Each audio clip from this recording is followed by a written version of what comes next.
Alright, well, welcome to my house. I'm Jared Milan, and today we're going to be making some buttery thumbprint cookies. Here's what you need.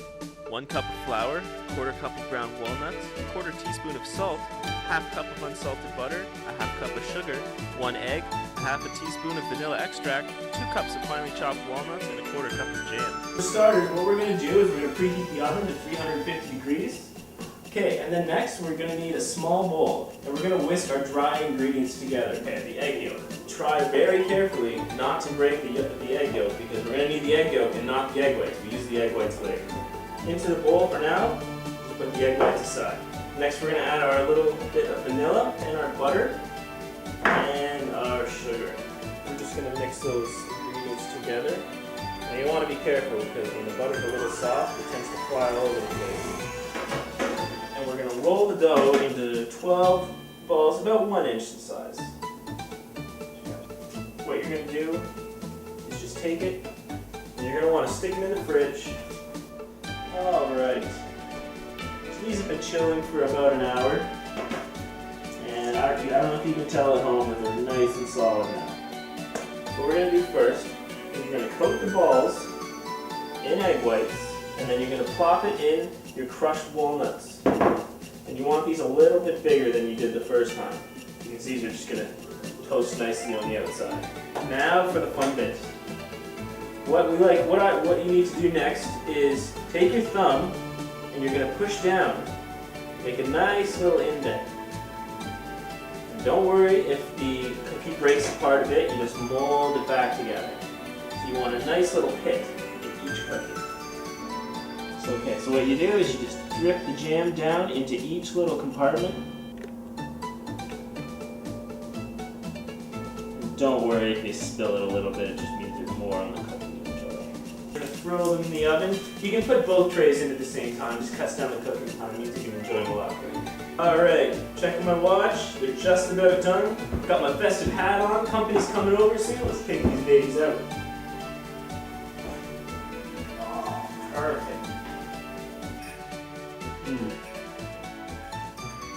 I know Christmas is supposed to be about sharing, but I think I'm just going to keep all these cookies for myself. I'll see you next time.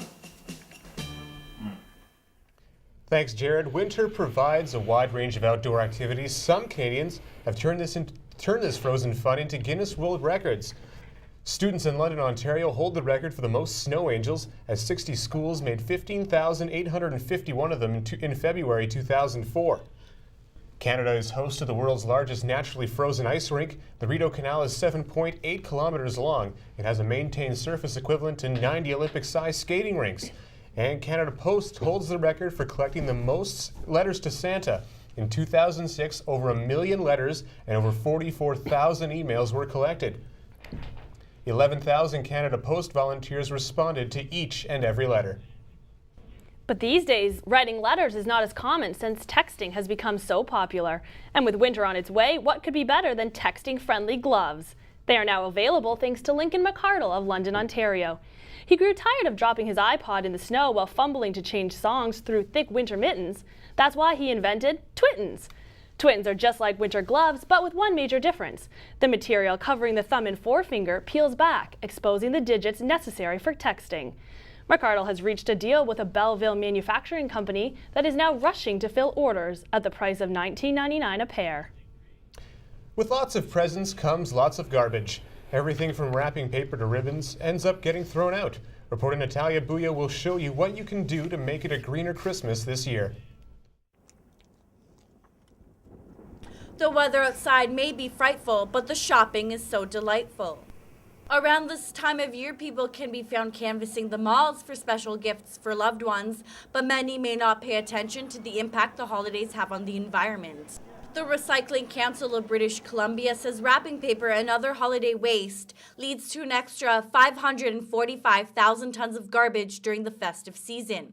The United States, however, generates more than 4.5 million tons. In order to curb excess waste, the Toronto Green community hires volunteers to educate others on eco-friendly gift wrapping, says board member Wendy Southall. I think we're hoping to kind of set an example of reducing waste at Christmas time. and that it can be done in still in a very fun, kind of perky way. Although the impact of using eco-friendly paper may not seem like a big deal, this volunteer says every little bit counts. If everybody tried to reduce their carbon footprint, tried to reduce, just to try to live better lives, like as far as the environment goes, then we wouldn't have such big problems. While the Toronto Green community offers gift wrapping booths throughout the city, there are stores in Toronto, such as Paper Things, that sell certain eco-friendly items like wrapping paper and gift bags for those who want to make a small yet significant difference this season. Located in the heart of Yorkville, Paper Things has been specializing in selling more green products over the last decade.